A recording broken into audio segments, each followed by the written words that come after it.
Hi everyone, this is Krisha Sarah Bowen and I want to welcome you to today's episode of Style Your Life with Krisha. And today we are talking about, I don't know if you guys looked at the title of this video, but it says how to stop being an exhausted doer.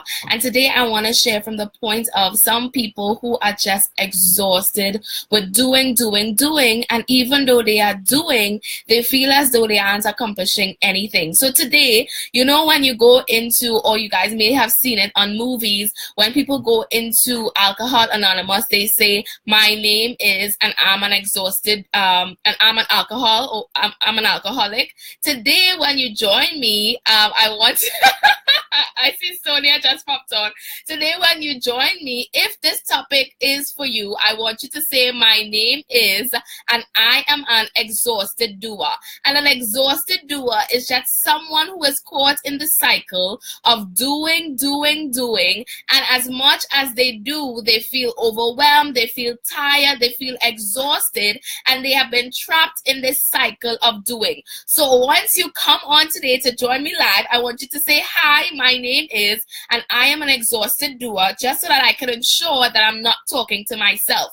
The reason why I am sharing this topic today is because it's one that is dear to me, and there are many times in my life where I become an exhausted doer. So it's not something that I have mastered. There are some times when I have a little handle on it, but then there are other times, hey Nikki, there are other times when I just continue to be in the cycle of doing. Anybody know what I'm talking about? And I want to share today how much we become by doing, and by doing we become. But the thing is, we have to ensure that we are doing the right things. Some people may be caught in a cycle of doing, but as much as they are doing, it seems like they are not reaching anywhere. It's kind of like the hamster on the wheel that you're running, and the more that you run, you feel like you aren't getting anywhere. So you are expending energy, but you are just an exhausted doer. Am I talking to anybody on this video? If that is you, just say yes, that's me. Put up your hand, say I am an exhausted doer. I was looking at a video on last night, and in the video, the speaker was saying that there was a squirrel. I see Sonia says, my name is Sonia and I'm an exhausted doer. Right, so I know that I'm not talking to myself. And he gave an example that there was a squirrel that was on a train track. And before the squirrel could cross the train track, the piece of the tail was left behind. So when the train wheels came, it cut off the squirrel's tail. What the squirrel did is that the squirrel began to look back to see the piece of the tail that was cut off. And as the squirrel began to look back, this author was saying, as the squirrel looked back, the next wheel of the train came and cut off the squirrel's head. And he was just basically saying, don't lose your head fighting behind a piece of tail. In essence, what he was saying is, this is an exhausted doer. Sometimes we are so busy doing things that we are not doing the right things. We are not doing things that equal movement. We are not doing things that equal us reaching somewhere in life. And we may be like that squirrel where we stop to pay attention to a tail, but as we stop to pay attention to the tail, we end up losing our head. So today I'm here to talk to the exhausted doers. These are people that are just caught up in the cycle of doing. And let me tell you what is one of the lies that you believe as an exhausted doer. This is one of the lies that the exhausted doer believes. The exhausted doer believes that the more that they do things, the greater their results.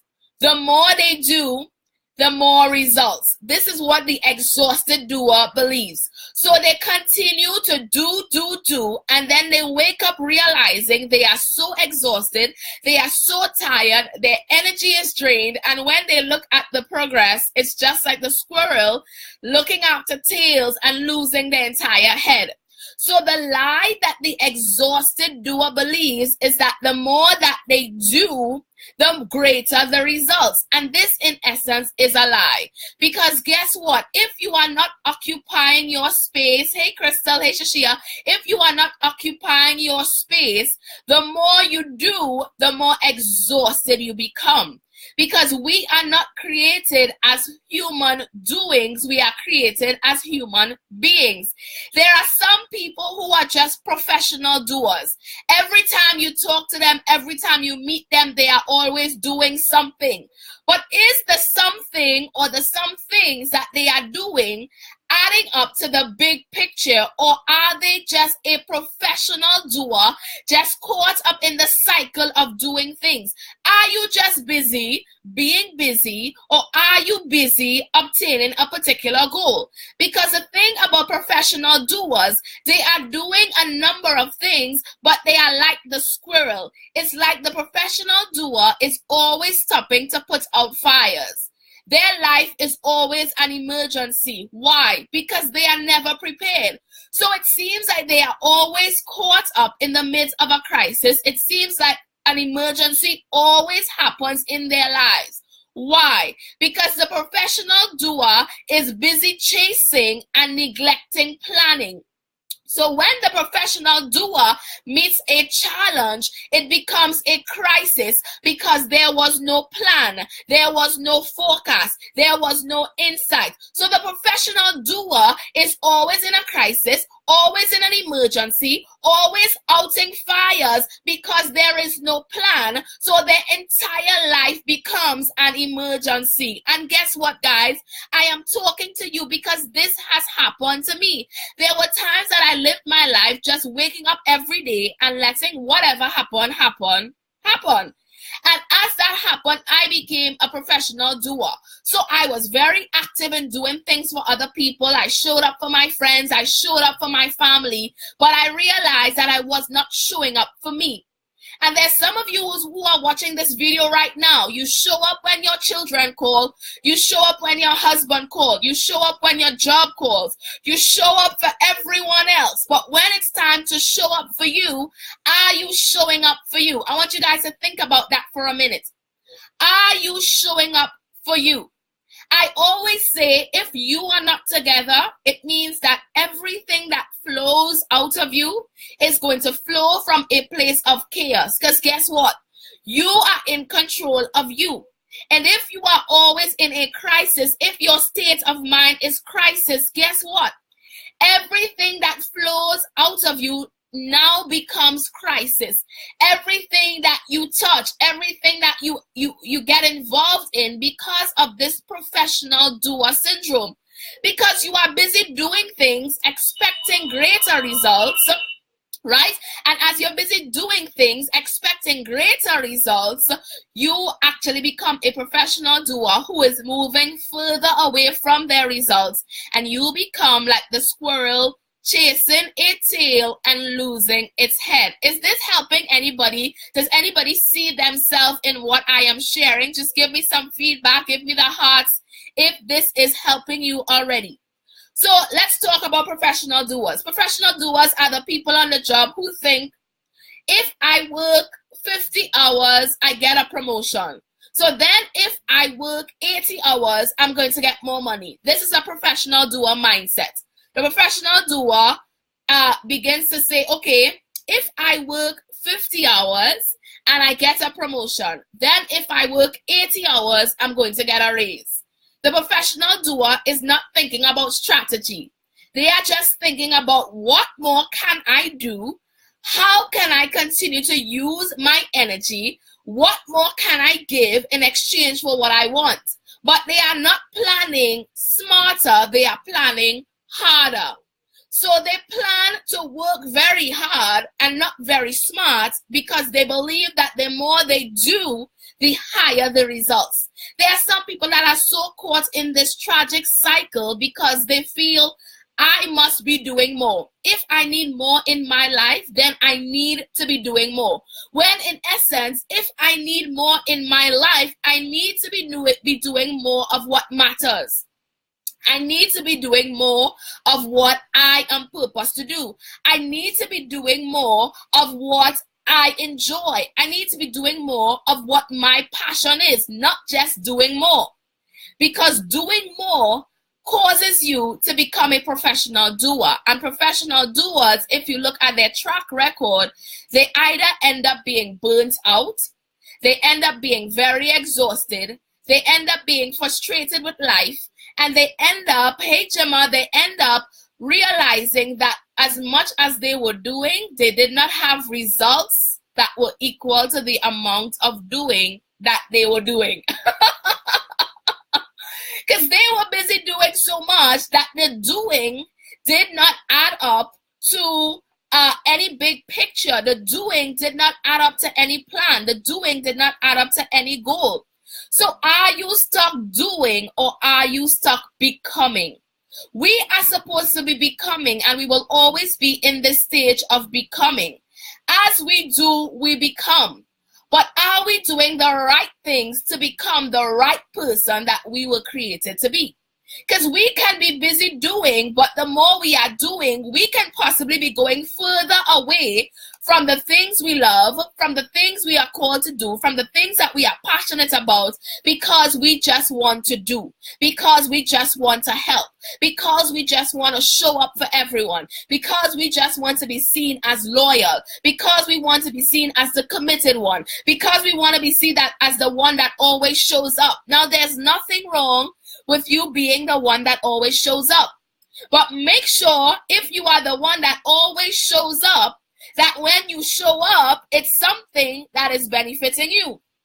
You don't want to be the one that is always showing up, and in your showing up, you are just doing and not becoming. Shashia asked, how can you balance your passion and doing more? Great question.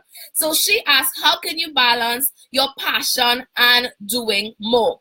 Now, there's some people that always ask, how do I know when enough doing is enough, right? And my answer to that will be that we all have a certain capacity. You have to know your personal capacity. My capacity may be different from your capacity. My areas of productivity may be different from your areas of productivity. My hours of productivity may be different from your hours of productivity. So if it is that I am passionate about a certain thing, or I am passionate about a number of things, I have the capacity to do as many things that humanly I prepare for. Now let us dig into that a little bit deeper. What do I mean? There are some people that can run one business and run one business really well because they have the capacity to focus on that one thing at that one time. Then there are other people who can run 3 businesses or 4 businesses because they have set up their life in such a way that it's not about doing, but it's more about the capacity to do. So the capacity to do means that they have the ability to pay attention to each of the passions on the level that they think they are able to commit to each business. What do I mean? Let me shake your theory here. Life does not balance. Life harmonizes, right?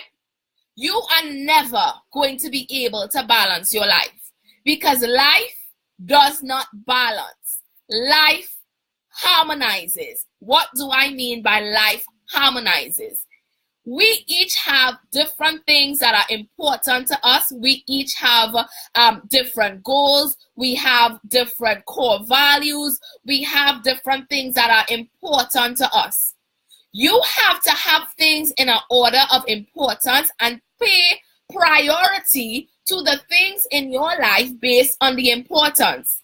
For life to balance, if I have let's say 12 hours in a day, and let's say I have 6 tasks to do, it means that I am giving 2 hours to each task in order for life to balance.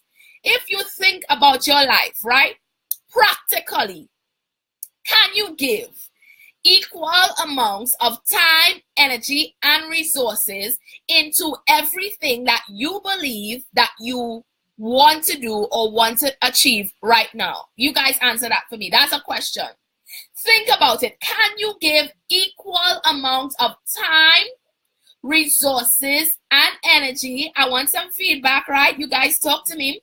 Can you give equal amounts of time, resources, and energy to everything in your life right now? To everything that you want to achieve right now? Tell me, I'm waiting for you guys to answer. Think about it. Can you do it? Can you do it? Can you do it? No, right? Can you do it? No, because it is not practical. Yet, we have this mindset that we want to have a balanced life, but it really is not about balance. It's about harmony. So if family is important to me, family may be high up on my priorities. I may be giving 6 hours, or I may give a complete day, or I may give 5 hours out of my day to family because family is high on my priority list. Then I may give 3 hours to my business. I may give 2 hours to friends. I may give 1 hour to socializing. I'm just calling things from the top of my head, right? And that may make me feel complete because I am living from a place of harmony where the things that are important to me are the things that get more energy, more resources, and more time.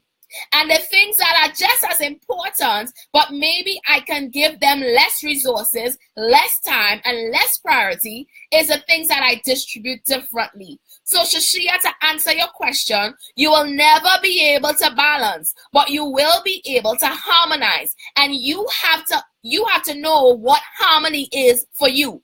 I can't give you harmony for you. Harmony for me might mean that I need to spend 5 hours studying my word, doing my devotional, preparing messages, doing different things. But that does not mean that you, in terms of your priority, in terms of your call, in terms of what you are doing, want to compare and say, oh, Krisha's doing 5 hours, I need to do 5 hours too. Because 5 hours may be taking you out of harmony. You guys get that? Sonia says, no, some things require more time and resources than others. Absolutely. So I want you to think about your life, you professional doers. Am I really giving things the amount of attention I need to be giving them to cause my life to come into harmony? Am I paying attention to the areas of my life that I need to focus on right now to give that area the amount of time, the amount of resources, and the amount of energy to cause my life to go in harmony? Or am I just busy doing, but everything that I'm doing is not going to the overall picture and the overall goal? What is the overall picture and the overall goal? Everything that you're doing, I see Angie says, she's thinking. It's a question. Everything that you're doing right now should be going to an overall goal. If you're doing something that is not heading to an overall goal, then why are you doing it? Then you get burnt out. You are exhausted. You are tired. You are frustrated. But you brought that on yourself because you did not bring your life in harmony as it relates to what you want to achieve in your life, as it relates to your goal. So let me tell you all this. Called people are seldom overcommitted. Called people, C-A-L-L-E-D. Called people are seldom overcommitted. Do you know why? Because called people are committed to things within their calling. Called purpose people are committed to things within their purpose. So they are not overcommitted because, hey Kizzy, they are committed to the things that relate to what they are supposed to be doing. Do you think, in my right mind, right, if I am called to purpose and to teaching in purpose, that I am going to be overly committed to something that speaks of or teaches me or equips me for fitness, while I want to be fit, while I want to be healthy, while it is on my list of priorities? I am absolutely, definitely not going to spend most of my energy doing as it relates to fitness and neglect purpose, because purpose is my call. So I am not going to overcommit myself to things that do not match my call. Many professional doers are frustrated because they are overcommitted. And they are overcommitted, why? Because they can't say no. And because they can't say no, they feel like saying no will be an offense to someone else. They feel like saying no is going to hurt someone else's feeling. They feel that by saying no, they are going to be judged. They feel that by saying no, they are going to be missing out on some type of opportunity. But in essence, when you don't say no, you abuse yourself and you abuse your greatness. Hey, Crystal, you abuse your ability to become great. And this is why many people will die just being good and not being great, because they are so caught up doing and not doing the things that matter. And that's the difference between those that live in good and those that advance to great. Those that advance to great know their priorities. Those that advance to great, they have a proficient use of the word no. Those that advance to great do not look at their saying no as someone else judging their loyalty. Those that advance to great are the ones that say yes to the things that matter to them. Those that advance to great are not professional doers. Hey, Victoria, because professional doers just end up doing and they don't end up becoming. And there are a lot of people that die as professional doers because they never become who they were created to be. They never become that person of purpose. And they are so busy just doing things because they figure this is the next best thing. Or this thing is going to make me money. Or if I put more hours into this thing, I'm going to be great. If I do more of this, then I'm going to have more of that. And these people, they are like that squirrel that I told you about. They continuously chase their tail, and in chasing their tail, they cut off their heads because they are busy doing things that don't matter to the overall picture of their life. And they die being professional doers and never becoming who they were created to be. Do you guys have any questions? I love questions. Question and answer is my favorite time. So if you have any questions, I just want to take a couple minutes to answer some questions before we end today. So this was my little tip for you guys in terms of how you style your life. People who style their life are not professional doers because they realize that what they are doing must add up to the overall picture of their life. Do you know another thing about professional doers? While I wait for your questions, if you guys have questions. This is another thing about professional doers. Professional doers are busy comparing themselves to others. And when they compare, they leave their space that they are supposed to occupy vacant to go look over into someone else's space. And then they take themselves away from what they are supposed to be doing. So let's say this area is my space, right? This is the space that Krisha occupies. A professional doer is so busy comparing, they leave the space that they are supposed to occupy. And I say, let me go see the space Angie is occupying. Now, when I am busy looking at Angie's space that Angie is mapping out, I leave my space vacant. And as I leave my space vacant, I leave my place of becoming and I go into a place of doing. And then I get so caught up into everything that Angie is doing, my place and my space is now vacant. Gemma says, stay in your lane. That's right. That part, I came in on the right time. You needed this. Good. Nice. Doing and not becoming. Great. So do we have any questions? You guys ask me some questions. Is there anybody here that feels like they are a professional doer? Are you a professional doer or are you becoming? Are the things that you are doing adding up to who you should be? Kizzy says, do you think it is an insult? Is an issue with identity? Absolutely, Kizzy. It is an issue with identity because people who don't know their identity are sucked into what other people have created for them. And then they live by the approval of these other people because these people now tell them who they should become. So it is indeed a challenge with identity, because now you are looking to someone outside of you to tell you who you should become. This person now has the ability to validate you, and this person now, because you are so busy trying to impress them or to get their affirmation or their validation, because you don't know yourself, you end up being caught up in doing, because you are doing things to get approval. Ask me how I know, right? I lived a life where I did things to get others to say certain things about me. So if people said, if you look a certain way, that you are intelligent. If you wear a certain thing, it means you have money. If you do a certain things, it means this. Now, I was so caught up in doing that I was not becoming. And after I did everything, I realized, wait a minute, why was I even doing all of this? It had nothing to do with the big picture.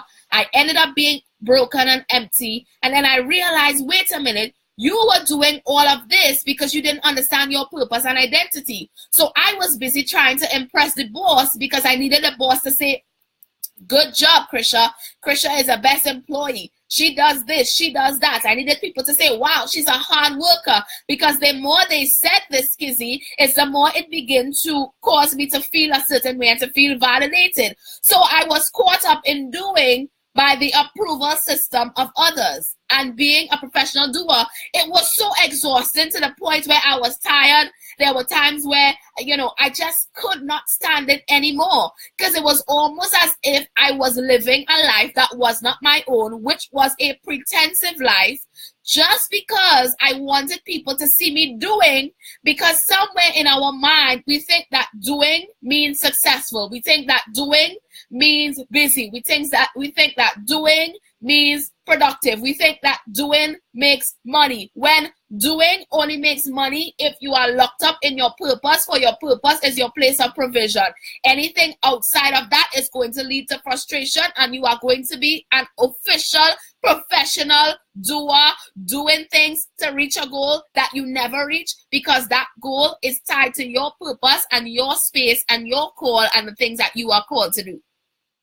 Shashia says, thank you for answering my question. Your purpose, what are you called to do, and work should harmonize. I am not sure if I make sense. Yes, Shashia, that's it exactly.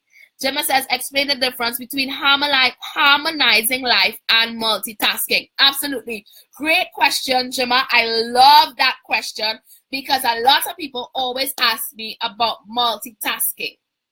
The difference between multitasking and harmonizing is multitasking leaves business unfinished. It leaves things undone, and it distracts and distorts your focus. People think multitasking is a great thing. Some people say, wow, I'm such a good multitasker. But in essence, you are distracting yourself and you are breaking your focus. And multitaskers oftentimes do not finish one task before jumping to another, because while they are on task A, their mind is already thinking about task B. When they are on task B, their mind is on task C. When they are on task C, their mind is on task D. And I say it's just like a computer. You know, when you're working on a computer and you open one tab on Google, then you open one tab on YouTube, then you open one tab on Facebook, then you open one tab on email, then you open one tab on Instagram, then you open one tab on something else, then you open one tab, and eventually your system begins to slow down because too many things are left open and unfinished. That is the dangers of multitasking, because multitasking destroys focus, and you now begin to create this habit where you think that that is a way of life, and you think that that is an advantage, and you think that that is something good to do, when in essence multitasking can be counterproductive, because it slows you down, it distributes your focus in different places, and then you are not able to complete tasks. Harmonizing is different, because harmonizing means when I'm focused on this, I'm focused on this. And I'm not moving on to the next thing until I complete this. Multitasking is, I'm doing this, but I'm distracted, so I need to do this. Then my phone goes off and it says ping. So I check my phone, but then I'm doing this. And then let me go back to do this. Oh, and I was just reading this book. Let me read a couple chapters. Oh, but then I forgot I was doing this. Oh, let me go back and check it. Oh, my phone goes on ping. Let me read this. Oh, I was just doing this. And that's what multitasking looks like. So notice I've just started 4 different things that destroyed and distorted my focus, thinking I'm being productive, but I am actually counterproductive, because at the end I have opened 4 different tabs, slowed down my productivity, slowed down my system, and I don't get much done. Harmonizing is different. It means then this is important to me. Perhaps this needs to be the only thing on my goal list for today. I mean, and I'm using like a glue stick to teach you guys, right? I'm just realizing, but I just want to show you so that you understand and you get a visual of why I am saying the difference between harmonizing, balancing, and why multitasking is dangerous. If I wake up today and I set a goal for today that I am going to complete this task, because completing this task allows me to move ahead, then I am not supposed to let anything else distract me from completing this task, because I have now set up this task in this day, and I know why I have set up this particular task in this particular day, because for me to move on to the next step or to the next day, it means that I must complete this. So sometimes we just need to have one goal in one day instead of trying to have 10. What we do, Gemma, is we try to have 10 goals in one day. We overwhelm ourselves with those 10 goals. Then at the end of the day, we finish one goal, but we are so frustrated with ourselves for finishing one goal. We look at the 9 goals that we did not complete, and we say, oh my gosh, you are so horrible. You are not focused. You are so distracted. You had these 10 things on your to-do list, and you did not even accomplish one. Instead of looking at the one thing that we accomplished and saying, wow, I didn't complete 9, but I completed 1. So let me celebrate myself for this 1 and then work on the other 9. Then what we do tomorrow is we have a new 10. Kizzy, tomorrow we have a new 10 on the to-do list, and then we have 9 from the day before. So tomorrow we now have 19 things on the to-do list.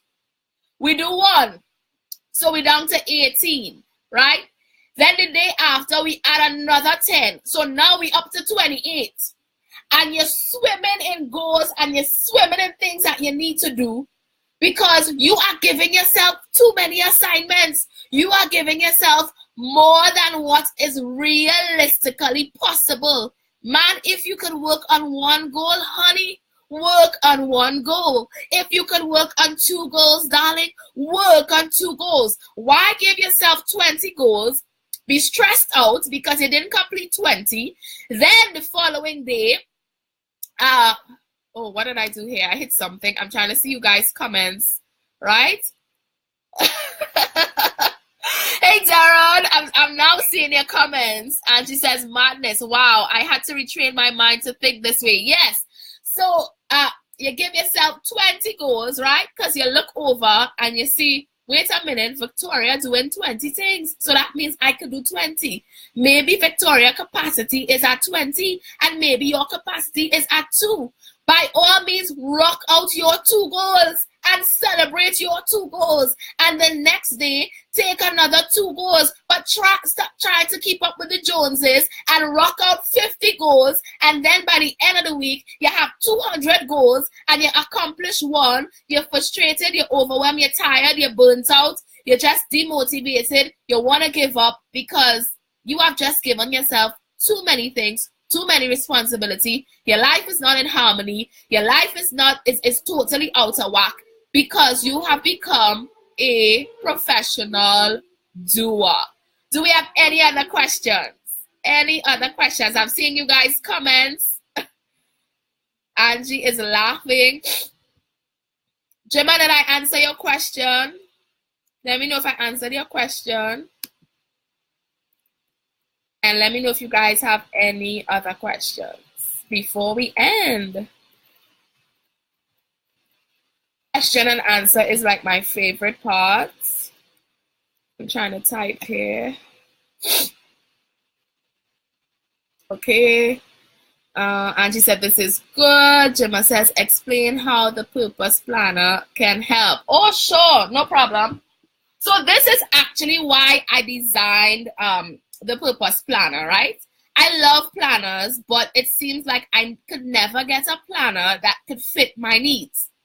So when you can't get something that fits your needs, I like to say that means that you have to create it. I don't know if that's your philosophy, but that's my philosophy. So if I realize I am trying to get something and I can't get it the way that I can get it, then it means that I have to create it. So I've had this planner on my heart for like a very long time because I wanted something simple. There are some planners, they are just like so complicated. It's like you are so tired when you even begin planning because it's just like so much. And I just wanted something simple that gives me the dates, that gives me a to-do structure, and that allows me to basically track my day and track the things that I need to do. So I created this planner, right, to help me track my day. And what I do is I basically try to accomplish the set of goals for one day at a time. And I live by one day at a time. I also live by the way to eat an elephant is one bite at a time. So I don't overwhelm myself with goals. And then if I don't accomplish it in one day, I simply tell myself, tomorrow is another day. We will continue.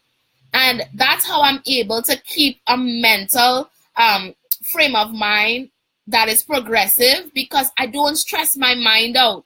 Many people stress their mind out because they're always so negative in terms of thinking about themselves. So if you don't complete something, you just beat yourself up, you get depressed, you feel confused, you feel stressed, and that is not productive for your mental state. My goodness, just do what you can do and live your life in harmony for what you need to do in that time. So every day, so like I'll show you what my weekly planning looks like, right? So I have what I want to do in a week, right? And I set out what I want to do in 1 week. This is how I'm able to max out my vision board. We are going into the third month of 2018, and I've actually almost maxed out my vision board that I created for the first quarter of 2018, because I teach that you create a vision board for where you are growing, right? So if it is that you know in this season right now you are growing in this particular area, you want to accomplish these things, that's what needs to be on your vision board. Why are you overwhelming yourself with trying to put yourself next to Oprah? And yes, you are growing into that, but there are some steps that you have to get to before you get to that. So I have already, it's almost 3 months and I've maxed out my vision board in terms of accomplishing almost everything on it because I set goals realistically and bite size. So I look at 1 week and then I tell myself, okay, Krisha, what are you going to do in 1 week? What are you going to do on Monday? What are you going to go do on Tuesday? And I have like about 4 goals, Gemma, on any given day. I have about 4 goals. I have about, let's say, 1, 2, 3, 4, 5, 6, 7, 8, 9, 10, 12. I have like, let's say 20 things for the week, 4 goals a day, because I give myself a rest day. So those 4 goals, those 20 goals split up into 4 goals, and those 4 goals go into different days. And that's how I'm able to slay my goals, because I ain't trying to do a whole year goals in 1 week. I'm trying to do 1 week goals in 1 week. And I'm trying to do 4 goals in 1 day. So at the end of any given week, I should accomplish 20 goals if I really stay focused. Granted, there are some times that I don't complete some of the goals, but so this is what some of my things may look like. So this is my January, first week of January.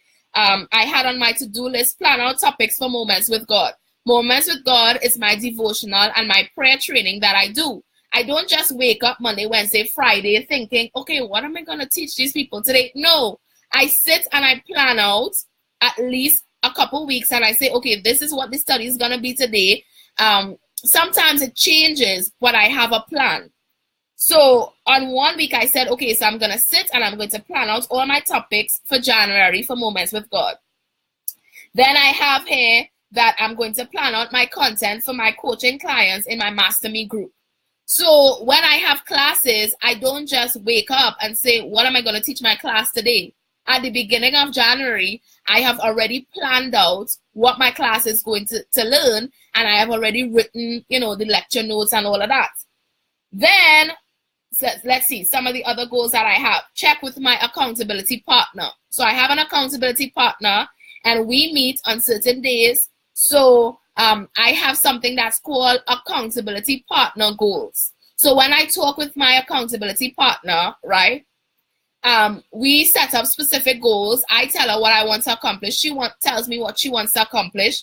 And then I have a list of the things that I need to do in terms of what I've committed to do with my accountability partner. And this is how you make an accountability partner work.